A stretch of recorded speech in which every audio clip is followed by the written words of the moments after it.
One of the most truly impressive things about the Chronicles of Myrtana Archolos is just how much total content is crammed into the game, with a lot of it being really high quality and entertaining. Despite being just a free fan mod for Gothic 2, it feels professionally well done and actually delivers a more compelling gaming experience than many big-budget AAA RPGs to have come out over the last 2 decades since the original Gothic 2. The quests are a big contributor in this, generally speaking, with them feeling very well grounded and believable, thus contributing to a highly immersive atmosphere, and with many of them having interesting stories, fun character interactions, and frequently a good deal of role-playing options with branching outcomes.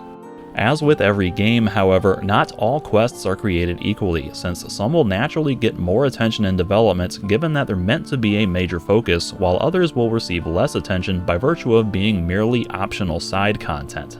Sometimes those seemingly lesser quests can wind up being good, however, and likewise sometimes the more important quests can prove a little disappointing.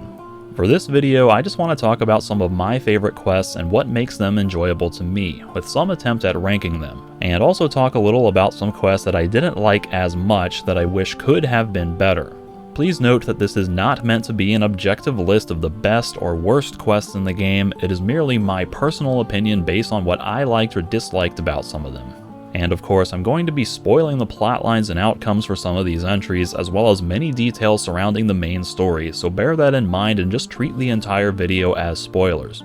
And so without further ado, here are my favorite quests from the Chronicles of Myrtana Archolos in some loose attempt at a ranked order. Honorable Mention number 1, An Unforgettable Lesson. This quest happens later in the game as a follow-up to an earlier quest you had in the Scoundrel's Haven, when the pirate Saul tasks you with helping him to pull a prank on his bunkmate, Berter. Apparently this is a game the two play, always trying to one-up each other with some new trick, and so Saul wants your help in adding something to Berter's stew while he's away. You have a few options, and I'm not sure if it really matters which you go with, but you can put hot peppers in to ruin the flavor since Berter doesn't like spice, or something hard that will crack his teeth when he bites into it. Seems these pranks might be a little more serious than just playful ribbing. There's also a fun little line of dialogue where you can offer to drop a severed human head in the pot, and Saul is incredulous at the suggestion, asking instead if you have any normal solutions to offer. Anyway, you do that, and then the next chapter you can return to find Berter scheming to get back against Saul, and so he wants your assistance prepping a cannon so that he can fire it directly into the hut and above Saul, who's sleeping in bed, to startle him awake. It's such a ridiculous overreaction and escalation to putting hot peppers in his food that I was completely on board with playing along with this stupid plan. And of course it turns out Berter doesn't know how to aim a cannon properly and winds up obliterating Saul into a pile of giblets, before trying to skedaddle and lay the blame on Saul, as if Saul somehow shot himself with a cannon, as one of his pranks literally backfiring on him. There's really no deeper significance to this quest. It's incredibly simple and straightforward, and even kind of annoying honestly, with the pointless need to send you back to grab a cannonball if you didn't already have one, just for him to say, oh well there was one already loaded. But I always enjoy wacky absurdity, and this one was particularly funny with just how quickly a simple prank escalates into a guy getting accidentally annihilated with a cannon. Honorable Mention number 2, Reluctant Student. This quest happens at Burmer's farm, when you're tasked with giving his son, Kyle, something productive and less annoying to do, and if you can teach him something useful in the process, then so much the better.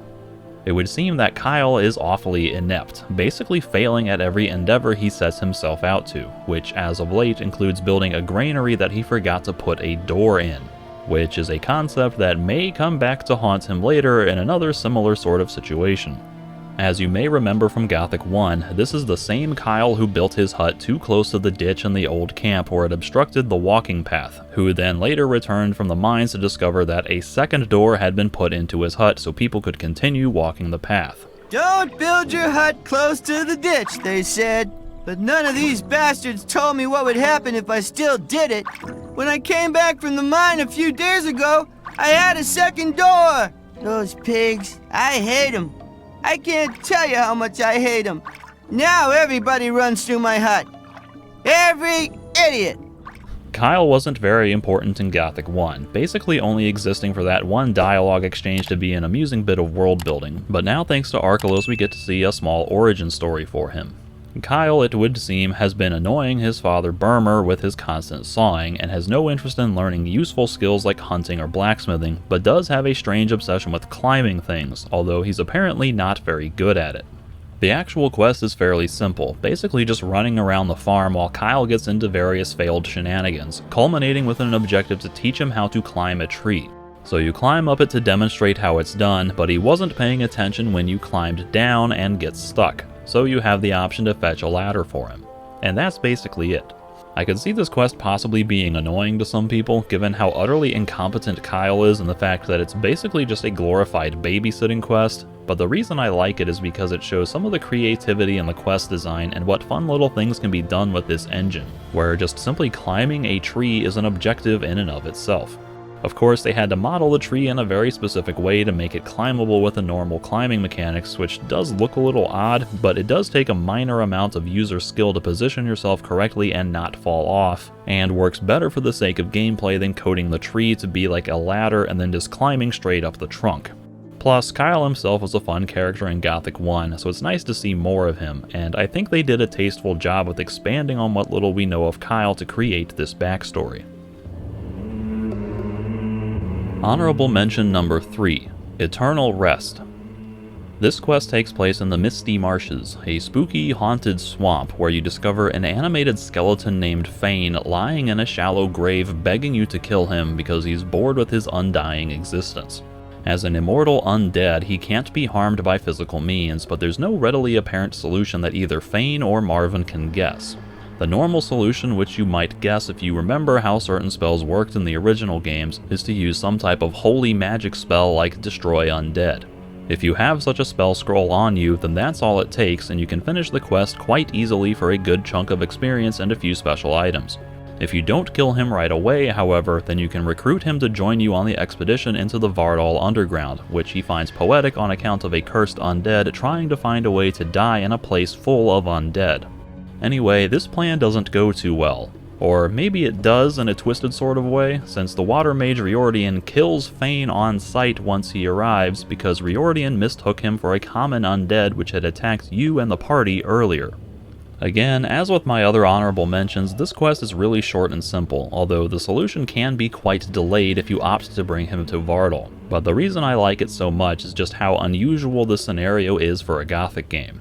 It's one thing to have a non-aggressive talking skeleton giving you a quest, since you do in fact interact with a fair number of undead spirits throughout the Gothic games, as well as Archolos itself. But the writing and voice acting for Fane is what does it for me, since I just love how jaded and fed up he is with his whole situation. Like, he's mildly annoyed by still being alive, while also being content to just lie in a grave for the rest of eternity because nothing else he's tried has worked to let him die and move on. It's really not a special quest by any means, but it was unique and memorable to me, and I felt amused by the whole premise, hence it making its way into my honorable mentions. Honorable mention number 4, Vanguard Dresses.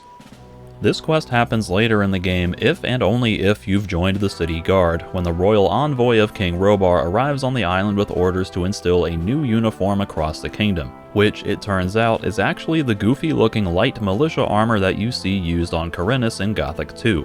The commander of the city guard, Roderick, is against this idea from the start because of the special circumstances he's cultivated on Archolos with specialized units that require different types of armor. So he doesn't believe that a single uniform would be suitable for both units, but the matter is made worse when the armor is put to a trial run in the streets and everyone starts laughing at the silly dresses they're expected to wear. The guards are ashamed to wear such silly attire, and Roderick fears the guards' ability to enforce the law if people aren't taking them seriously. So he launches a cloak and dagger rebellion to sabotage the new uniforms to delay them being put into effect. The rest of the quest is a simple matter of running errands to gather materials to make it look like the new uniforms have rapidly rusted, thus rendering them ineffective and delaying their enforced usage. Much like the quest with Kyle, this quest earns a special mention mainly because it's an amusing reference to something that I've always felt about that armor set, even going back to the original light guard armor in Gothic 1, with it seemingly just being a long tunic and a set of boots with no trousers. I didn't like it much in Gothic 1, and I like it even less in Gothic 2 with those white and red checkered squares across it and the lack of studded leather going down the sides. This quest is basically a meta-reflection of the community sentiment at large being made quasi-canonical through actual in-world characters echoing those feelings. The fact that Roderick, who's all about upholding law and order and fulfilling his duty to the king, is so dissatisfied with these uniforms that even he wants to find a way out of having to use them is what really sells the atrocity of those uniforms. The quest is pretty mundane otherwise, but the cute premise is enough to earn a spot in my honorable mentions.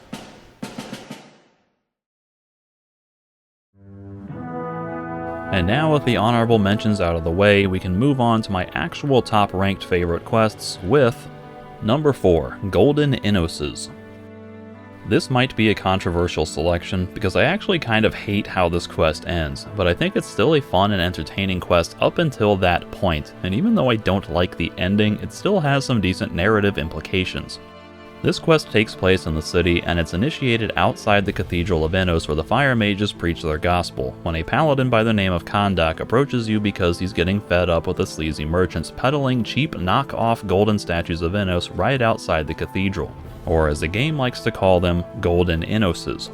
One merchant has been stationed outside the cathedral since the beginning of the game, but later on a second one appears, and this is when Kondak begins to really take issue with what he perceives to be a blatant exploitation of his god for commercial profit. Unfortunately, when he tried to approach one of the stalls to confront the merchant, the scene was turned against him when the merchant exploited his presence by loudly claiming that a paladin of Innos was interested in his Golden Innoses, which just created more public demand for these cheap knockoffs. Hence why he needs your assistance in rooting out this plague of blasphemy. The rest of the quest involves investigating the sources of these Golden Innoses. Where they come from, do the merchants have legal permits, are they themselves believers of the faith, and so on, while the two merchants tell different stories about them being made locally or imported from far-off lands, which makes it hard to discern which story is true if either of them is true at all.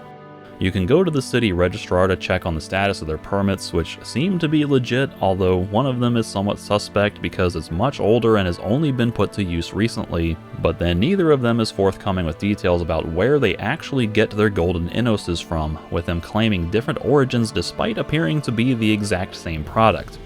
And so you start to follow a trail of clues from different suppliers and handlers along the chain until you eventually discover that they're actually made from wood in a local sweatshop with a thin gilding of gold applied on top.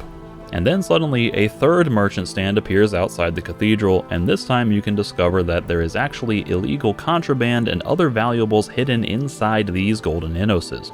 But when you finally bring all this evidence to Kondak and Tangrel, one of the lead fire mages, all your concerns are shut down because the fire mages have decided that these Golden Innoses are a good way for symbols of worship and comfort to make it into the hands of the poor, and that the only real problem is that they hadn't been blessed, and thus were not officially sanctioned by the church. But now for a small donation to the church, they will bless the Golden Innoses and allow them to continue being sold in the cathedral square. So, that ending is pretty damn frustrating considering that you uncover some serious issues with these Golden Innoses, and yet there is seemingly nothing you can do to change the situation and make the fire mages rethink their decision or come to a better compromise that can fulfill their ultimate goals without all the bad consequences associated with these Golden Innoses. Because while I do agree with the sentiment of allowing cheaper versions to be accessible to the poor, I absolutely do not support people's labor being exploited to produce them, and I'm not thrilled about all the false advertising and misleading marketing that goes into their sale, not to mention some of them apparently being used for smuggling. After getting that ending, I reloaded my save and spent a lot of time running around trying to figure out if there was something I missed that might have led to a better ending, even going so far as to scour the entire sewer system after the third merchant went on his random tirade about his father designing the sewers and how their purposes had been corrupted and so on and so on. And yet, you're seemingly just stuck with the fire mages being willfully ignorant of the whole situation, to the point that they don't even want to listen to your concerns while they contentedly choose to reap their own profits from these Golden Innoses. So why do I still like this quest enough to have it at number 4? Well, for one, I really enjoy the mystery that this quest presents, because it's just interesting to me trying to figure out what the real story is in real time as you go through the investigation, since everyone tells you different pieces of information, and some of them are lies and others are half-truths where things don't quite line up right until you reach the end. I also like what this quest does for the world building, since it depicts a more practical side of what goes on in the city with relation to religion, economics, and bureaucracy, while still having a compelling conflict and mystery to it. It also shows progressive changes, with more and more of these merchant stands opening up and remaining permanently in place, and Kondak having lasting effects that linger until Chapter 5, with him becoming disillusioned in his faith in the Church of Innos and later seeking counsel from the monastery of Adanos. The big thing, though, is just that the subject matter is interesting to me, with a lot of debatable points and allegorical reflections on modern society. There's merit in Kondak not wanting to permit cheap knockoffs, because then that symbolically devalues the purity of their god, but by the same token I think it's reasonable to produce gilded idols instead of ones made of solid gold like he prefers, so that the image of Innos can be spread further. I likewise think it's fair to have a free market where people can buy and sell whatever they want, and if there is in fact demand for these things, then people should be free to sell them. But on the other hand, the sales tactics are scummy, and I don't appreciate people being taken advantage of to produce and sell these goods. There's also interesting debates about the value of locally made goods versus foreign imports and how that affects the perceived value of things, which is especially relevant in today's world with ongoing trade wars, with yet further questions as to why there's been this sudden spike in demand for these golden Innoses. Like whether it's a natural reaction to the times, what with people's concerns about the Orc War and the stability of the Kingdom of Myrtana that's turning them to seek comfort in symbols of faith, or whether it's been fabricated by these merchants with the medieval equivalent of using bot accounts and paid actors to make it seem like these are a hot item to drum up interest. Ultimately, it's a quest that had me deeply engaged from beginning to end, questioning a lot of things and thinking a little more deeply about certain subjects, and that's why I like it enough to have it in an officially ranked slot. The ending is super frustrating, of course, but I guess it's par for the course in showing how much corruption is rampant on this island that even the fire mages are willing to turn a blind eye to social injustices if it benefits their end goals. Plus, I just like saying golden Innoses, because I never once in my life thought there would be a plural form of Innos, and Innoses just sounds kinda funny to me. Number 3. From Bad to Worse. This quest happens at the start of Chapter 5, after you learn that Volker is the one responsible for taking Yorn, and that he's now planning a coup against the city's ruling class, with you having been mortally wounded while valiantly trying to escape from an overly restrictive scripted action sequence full of nonsensical one-hit kills. Anyway, you wake up in the monastery of the water mages and find your health permanently capped at a very low value and barely able to walk, as Marvin now has a slow stagger while clutching at his wounds. As you limp around the infirmary, you meet up with a few characters from the very beginning of the game. Anna, one of the refugees who landed on the shore with you in Chapter 1, and the newly promoted water mage Riordian, who was just a novice when you met him in Silbach. From there, your ultimate goal is to work with them to find a cure so that you can recover more quickly to stop Volker before he can do any more damage, which involves trying to discover a secret formula for a special potion and procure the necessary tools and ingredients. Along the way, you interact with other water mages and learn more about their order and their role on the island, with a few optional side quests to get involved with during your exploration and recovery in the monastery. This is a main quest, so it will be mandatory for every playthrough, and it's one of the few main quest arcs that I actually really like.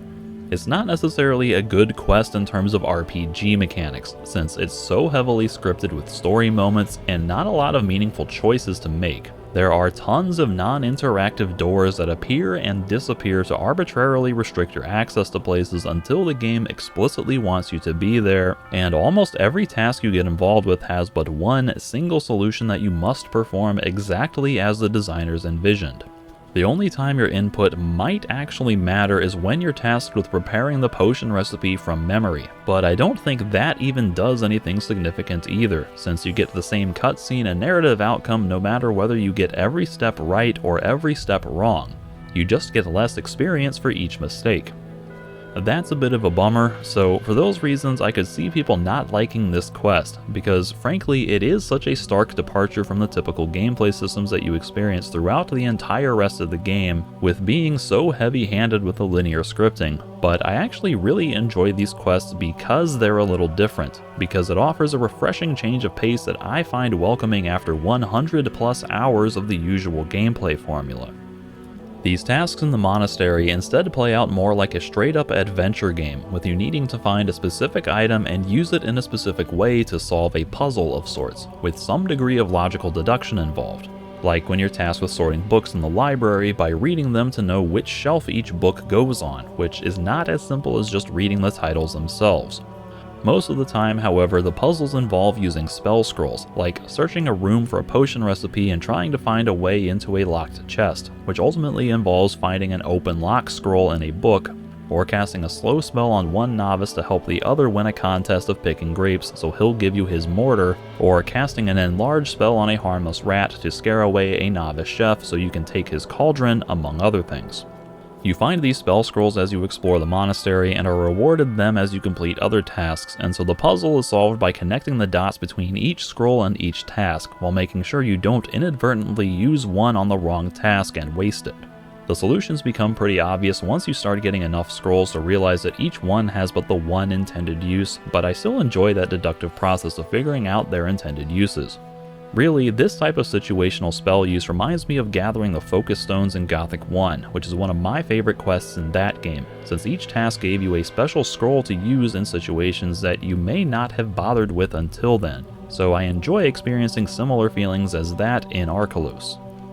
This segment also features one of my absolute favorite moments, when one of the mages shrinks you down and you have to run along the bookshelves, carefully jumping and navigating tight ropes and dodging maggots and rats that are now larger than you as you try to find a safe way down to ground level. It's such a creative scenario for a Gothic game that got me real excited once it started, and then I enjoyed the idea of the gameplay turning into a platformer for this one quest. Again, because I like that sort of variety, and this scenario showed a lot of creativity. Otherwise, the story elements work surprisingly well for me with this quest. While I ordinarily wouldn't care for such heavily scripted storyboarding in a Gothic game, in this case I feel it's a good instance of telling the story through actual gameplay mechanics, with you getting to feel physically impacted by the story implications of the previous chapter's ending, with Marvin being left so heavily wounded, now forced to slowly limp around and being unable to rest in bed to recover lost health and mana.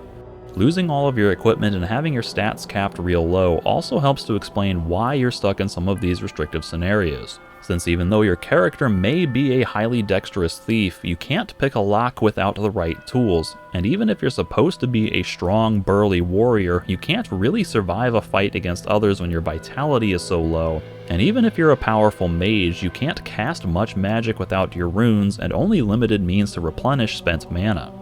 Bringing Anna and Riordan back is a nice touch as well, since in my case that instills the quest with a slightly nostalgic feeling by reminding me of simpler times at the start of the game before all the chaos in the main story hits, and shows some character growth for both of them, with Riordan having achieved full mage status since your first meeting, and Anna going from being an entitled, stuck-up brat in the beginning to developing some charitable selflessness after seeing and experiencing more of the world. I also just like the atmosphere of this place, with the new soundtrack being one of my favorites from all of the new songs, so I just like being here in the monastery just in general.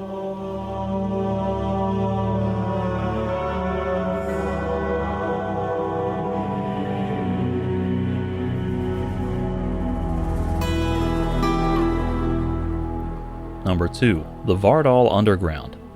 The Vardal Underground takes place in Chapter 5 after recovering in the monastery when you, Kessel, and Riordan set out to explore the Vardal ruins in search of a mystical artifact of Adanos called the Peacemaker, so that you can convince the water mages to intervene and put a stop to Volker's plans. For the sake of this section, I'm also going to lump in the Coming Storm, which is a preparatory quest before you actually delve into the ruins, since the two go together in my mind as sort of a setup and payoff for one overarching task. But essentially, this quest arc is highly reminiscent of the Halls of Irdorath in Gothic 2, where you spend much of Chapter 5 planning your expedition to sea by first learning about the halls themselves and where they are, securing a ship to take you there, and assembling your crew from a selection of various friends and allies you'd made across the game previously. And then you go into Chapter 6 where you face the halls themselves as the final dungeon to conclude the game. Archolos does pretty similar with the Vardal ruins, wherein you spend the bulk of Chapter 5 just preparing for the expedition by learning about the ruins through consulting library books and talking to people, gathering enough supplies to help you survive the long and arduous trip by going back to cash in favors from all the people you'd helped previously, and picking whom you want to bring with you to serve different roles, be they carpenters, miners, or fighters. And then the ruins are an extended dungeon sequence with an assortment of puzzles and challenging combat encounters as you attempt to work your way to the end to claim the legendary Peacemaker. Oh, I noticed it just a second too late. The big thing to note here is that the Vardal ruins are basically the halls of Irdorath on steroids, with hints of the Sleeper Temple from Gothic 1 mixed in as well. And I think it actually works better than either of them as a final dungeon, even though Vardal is not the game's actual finale, since you have resolution to handle afterward and then potentially the 6th chapter in the city as well. I've always enjoyed the Temple of the Sleeper for its emphasis on puzzles and its sprawling layout that offers more of a gameplay challenge with just navigating and keeping track of the various paths and chambers, but its actual execution does feel admittedly rough around the edges in some ways, and the whole thing is a little disjointed with how separated some of the areas are from each other, and then having to go partway in, then backtrack all the way out, and then come back later. And the Halls of Irdorath have always been somewhat underwhelming to me with how comparably short and simple it is, what with the whole dungeon being basically just one linear path to the final boss and only having one major environmental puzzle to solve. In both cases, it also gets pretty annoying with how much time is spent just running back and forth from wherever you are in the dungeon to the entrance, such as when you have to leave the temple in Gothic 1 or any time you need to go back to the ship in Gothic 2. The Vardal ruins combines the best aspects of these two dungeons, the extended preparation and anticipation of setting out on a journey from which you may not return, as was the case in Gothic 2, and the more elaborate, complex dungeon delving design of Gothic 1, with actual puzzles and exploratory level design, and then addresses all of the issues I have with each one and then some. The dungeon's level design is much tighter and more visually coherent than the Temple of the Sleeper, so it doesn't feel so disjointed, and getting back to your hub area isn't quite so tedious as in Gothic 2 because there are more branching side paths that stem off from a central corridor, so you don't have to backtrack through every single room and every single feature every time you return to the starting area. With several branching side paths, you get the opportunity to actually explore and feel like you're getting a little lost as you start to map out the ruins in your mind, which is something you didn't get to experience in the Halls of Irdorath. There might not be quite as many puzzles as in the Temple of the Sleeper, but the ones we do get here feel a little more elaborate, so they balance out in that way, and there's more puzzles than we got in the Halls of Irdorath, so I'm pretty happy with this department all around. I particularly like the one where you have to use levers to activate doors in different combinations in order to form a straight path through to the next chamber, because there's a degree of visual spacing and memory involved to keep track of what doors will open or close each time you pull a lever. I wish the solution for the pressure plates was a little less obvious, but there is at least some degree of trial and error involved, since I at least questioned what the perspective was meant to be, like whether you needed to translate those marks directly or mirror them. And then you get a unique boss fight, which is cool even if it can be incredibly easy. The atmosphere in this dungeon is pretty strong too, with it being realistically bathed in pitch black darkness everywhere until you light torches to cast a dim, moody light across that one area. Even with everything lit, there's still a heavy gradient of shadow everywhere, which, combined with the soundtrack and the spectral skeletons, particularly those creepy assassins that try to sneak up on you, makes this place feel appropriately spooky. The setup that happens in Chapter 5, and even well before it, also helps to sell this as a dark and mysterious place. The Vardal ruins are a long storied part of this island's history, with it being the place where the indigenous people's leader, Volfzak, was entombed, and the site of the last battle between the Wolf's Den and the invading Myrtanian army, where the Rain of Fire spell debuted. There's even an entire horror story about the catastrophic effects of a fire rain spell gone out of control and turning into a never-ending firestorm that started melting the actual fortress. You get to learn all about this history through various means from multiple perspectives, including dialogue with NPCs during different quests and assorted journals and books that you uncover. So by the time you get around to exploring it, it's been well established in the world building and feels like a more significant endeavor. It's not just a cliche video game dungeon, it's a legit part of this world's lore, as opposed to something like the Halls of Eardarath in Gothic 2 that just got sort of tacked on to the end of the game after you defeat the dragons. The build-up does feel a little overblown, however, like the gameplay doesn't quite live up to the story implications when the characters are talking about how you need to gather this huge team of people and enough supplies to last several days in the deep, dark depths of the underground ruins, when even before going in I was like, what do you want to bet I'll be in and out of this place in 2 hours of real time, handle most of it all by myself, and won't use 90% of these supplies I've gone out of my way to gather. Which turned out to be the case. Still, I appreciate going around to cash in those favors for extra supplies, because it's nice to see those types of friendships, acquaintances, and business relations come back again and be relevant so late in the game, some of whom are folks who helped you out at the very beginning, while also providing practical rewards for having done so much optional side content. Picking your crew is likewise a nice little touch since you can only pick 4 warriors to bring with you, so it leads to tough choices as to which personalities or assets you value more. The workers are less consequential, but they're still established characters you've had previous adventures with, so you may feel a greater sense of attachment to one group over another, which might motivate your decision for extra personal reasons. So overall, I really like the Vardal Ruins, and may now consider this to be my favorite final dungeon of any of these games. Number 1. The Beast of Archolos. This entry is not necessarily for one singular quest, but rather a specific subplot that spans the entire game pertaining to the alleged Beast of Archolos. When you first arrive on the island, you start hearing rumors about some mysterious beast prowling the woods and killing the local farmers. The latest victim is one of the local guards, and so by the time you arrive, everyone is extremely cautious and worried about their own safety. You hear conversations and read notices warning you about the beast, someone dies in the woods and later comes back as a zombie, then other characters go missing and some of the guards get spooked, and it just keeps coming up over and over again while never giving you a chance to encounter this beast yourself.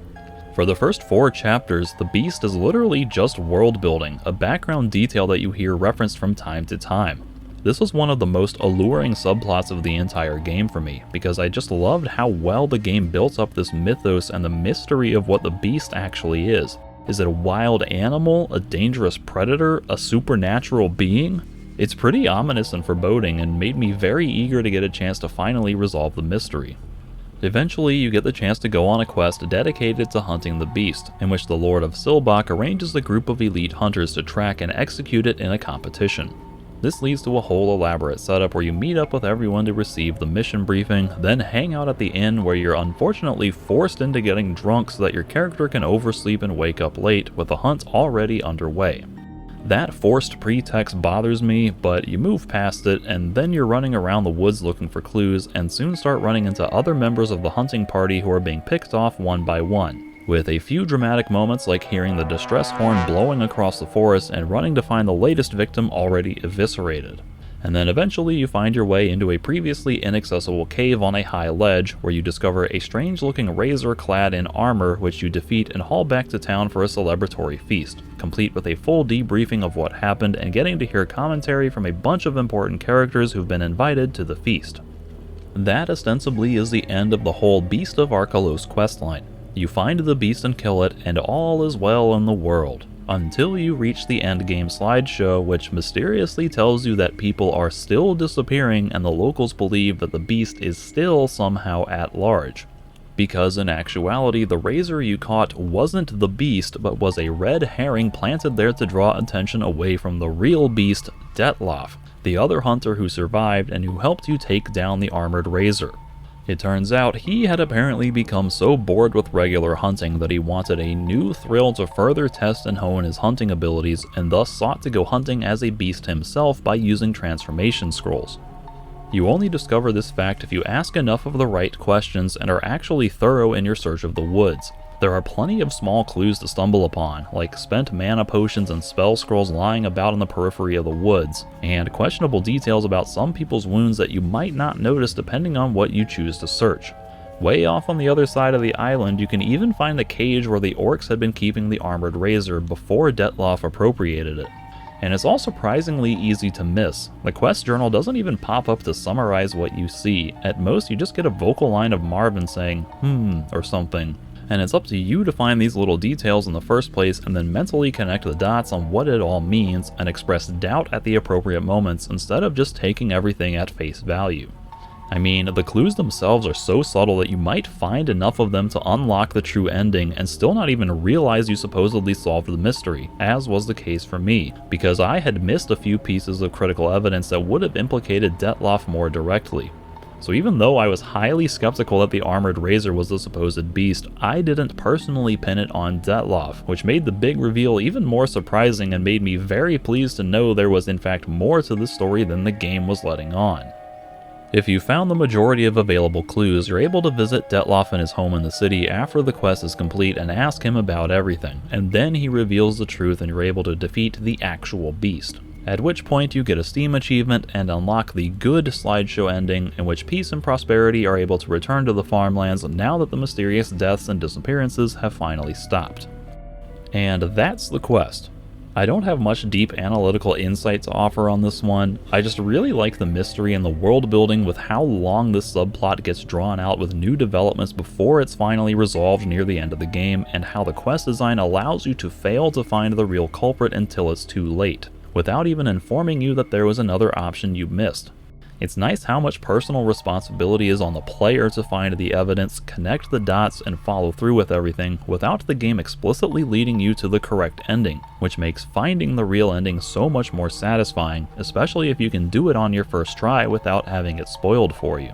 And I can imagine the shock and surprise one might experience at seeing the ending where the beast remains at large if you thought you had solved everything by completing that quest, but didn't make enough connections or think to follow up on things with Detloff. So even the bad ending is interesting to me just for that extra degree of mystery it adds to the equation.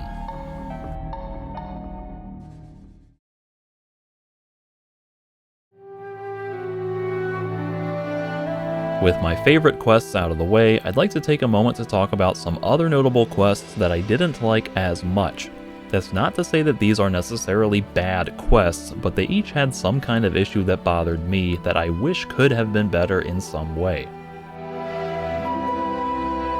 Dishonorable Mention number 1. There will be no peace. This quest happens in Chapter 4 and involves putting a guilty spirit to rest who's been trapped in a sort of undying purgatory for a really long time.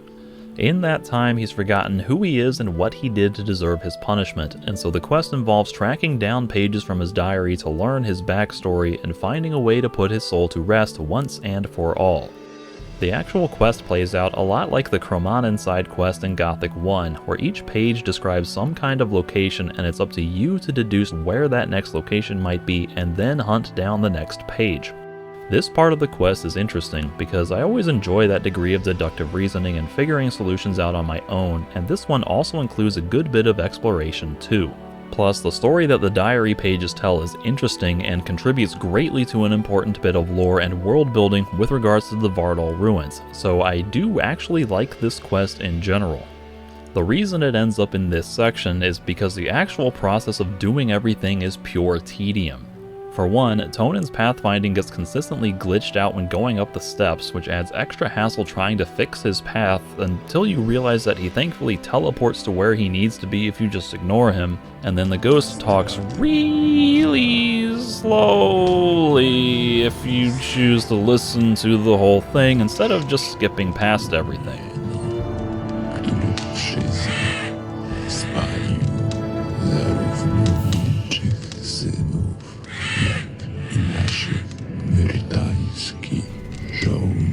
Talk faster! But mainly, there's just a ton of running back and forth between major locations, which is exacerbated by the game's disjointed teleport systems where you can't just warp directly to the nearest fast travel point, but instead have to run to a fast travel point, then warp somewhere else, and then run to another one, and then retrace your steps back again, and so on and so on. Some of it is just excessive and unnecessary, like how the game makes you run all the way out to the secluded tower to start the quest, then run all the way back to use the fast travel system, then run all the way back to the secluded tower to talk to the ghost again, then run all the way back to the fast travel point to grab Tonin again, then run all the way back to the tower to resolve the quest, and then run all the way back to the fast travel point to get on with something else. That stuff gets real annoying real fast, and so I wish there could have been a closer fast travel point to the tower, or if they'd have at least left Tonin at the tower to cut out the need for an entire extra round trip. Dishonorable Mention number 2. This fish doesn't stink.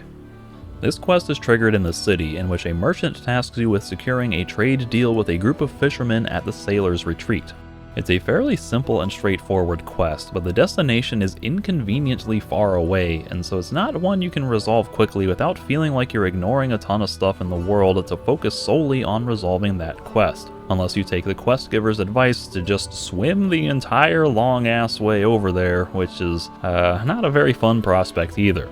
You could just warp directly there by hiring a sailor, but I didn't even know this system existed when I first got this quest, and the quest giver didn't mention this as a possibility either. So in my case, this quest wound up sitting on the back burner for so long that I forgot the whole setup, and it just became yet another task in the quest list to check off, thereby making it feel somewhat like irrelevant busy work. Anyway, once you get to where you need to be, the fisherman needs you to find his missing fishing net before he'll agree to cooperate, which involves yet more swimming, and then he needs you to get it repaired, which you can have done by another guy at the beach who will do so for free if you tell him an interesting story. And then he proceeds to get upset at you and refuses to work if you attempt to tell any sort of remotely interesting story. Because apparently this guy lied to you and actually wants you to tell him the most mundane and boring story possible, or else has a very different definition of what constitutes an interesting story. There are multiple starting points, branching midpoints, and further branching endpoints that you can choose from to tell your supposedly interesting story, which means there are tons of different combinations and tons of fail states to encounter along the way, and the guy's reactions just don't make any kind of sense to me. And so it turns into this huge trial and error festival if you want to find one combination of story events that he won't get upset at. Oh, and there's also a game-breaking glitch you can trigger quite easily where you get stuck with the controls locked in a dialogue screen with no way to get out of it, short of force quitting the entire game. That doesn't help things, but the logic of this storytelling is so utterly baffling to me that I found the whole ordeal quite annoying. Dishonorable Mention number 3. Extreme Home Makeover. This quest happens in Chapter 4 once you gain access to the upper quarter. There you find an auctioneer prepping a house to go on sale and tasks you with helping to spread the word in hopes of getting a lot of attention on it so it'll sell for a high value. This will eventually net you a player home which you can customize with furniture, workshops, bookshelves, storage chests, and decorations of all sorts of different choosings, with various paid upgrades that you can apply, like hiring a runner so you can have a fast travel point right outside your home. You can even put up a shrine to Beliar in your yard and adopt a sweet, adorable puppy, whom you actually get to name.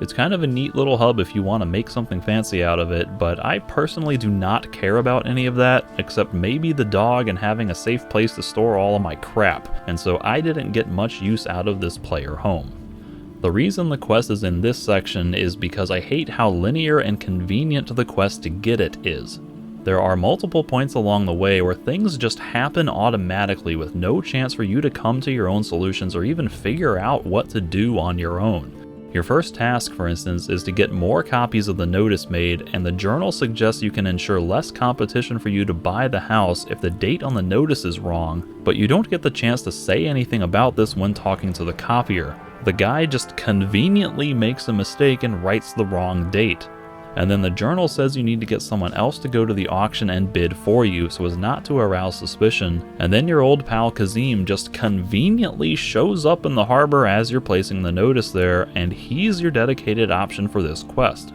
And so I became annoyed with just how convenient and coincidental everything in this quest was, when the journal was setting up more open-ended scenarios that I had hoped would involve some degree of exploration, problem solving, and creativity on my part to figure out. Instead, the quest basically played itself, and I felt like my input didn't matter whatsoever, which was pretty disappointing. Dishonorable Mention number 4. The entire main quest, asterisk fine print, at least chapters 1 through 4. I have already put 2 major main quests from Chapter 5 in my list of favorite quests, and I also enjoy what happens in Chapter 6, even though it's incredibly short, so obviously I don't hate the entire main quest, but the first 4 chapters are admittedly extremely unappealing to me. The bulk of these chapters comprise a singular search to find Yorn after he goes missing at the end of Chapter 1, and I just do not enjoy any aspect of the main quest that has to do with Yorn. Yorn himself gets very little characterization and screen time before he goes missing, so it's hard to really care about him in the first place, and he's depicted as distinctly unlikable to me with all of his rash behavior and poor decision making. So finding Yorn was never a compelling motivation for me from the get-go, and then chapters 2, 3, and 4 drag this search out through endless wild goose chases and unrelated side tasks as you run in circles doing favors for other people, while the game seems to forget about Yorn almost completely. The stuff you do in the Scoundrel's Haven is kind of fun when taken on its own, but its inclusion in the main quest feels like pointless filler because it doesn't really contribute anything of value to the story.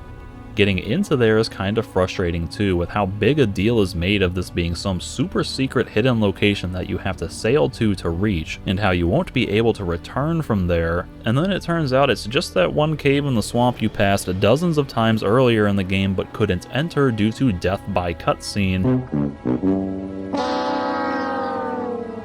And you can in fact easily leave there whenever you want.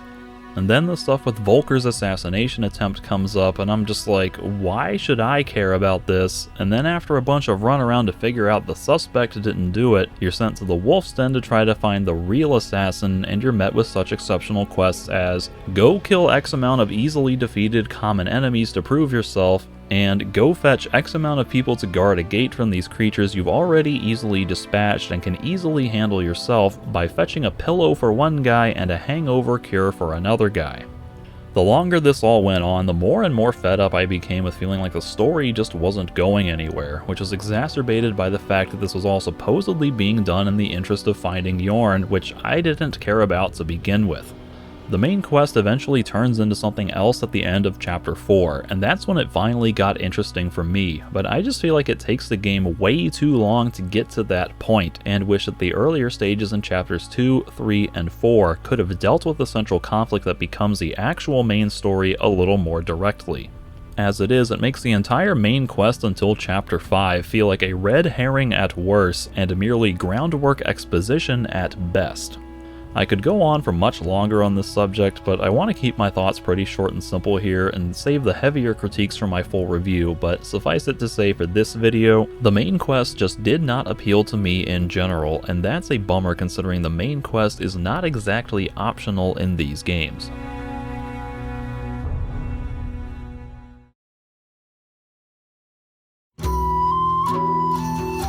So those are my thoughts on some of the Chronicles of Myrtana Archolos' more notable quests that I liked or disliked for various reasons. Remember, this was not an objective ranking of quality or the ones I necessarily consider to be the best or worst quests in the game, they're just the ones that interested me most based on my own personal tastes and preferences, or ones that I took personal issue with. Still, there are a lot more quests in the game that might deserve special mention that I didn't cover in this video, so I'd be interested to hear what other quests resonated strongly for you, especially any of the smaller, less popular ones that don't get as much love from the community or gaming press. And remember, if you want to hear more of my thoughts on the game as a whole, I'd recommend watching my various impressions pieces or sticking around for the full review, which will go into much more comprehensive detail once it's ready.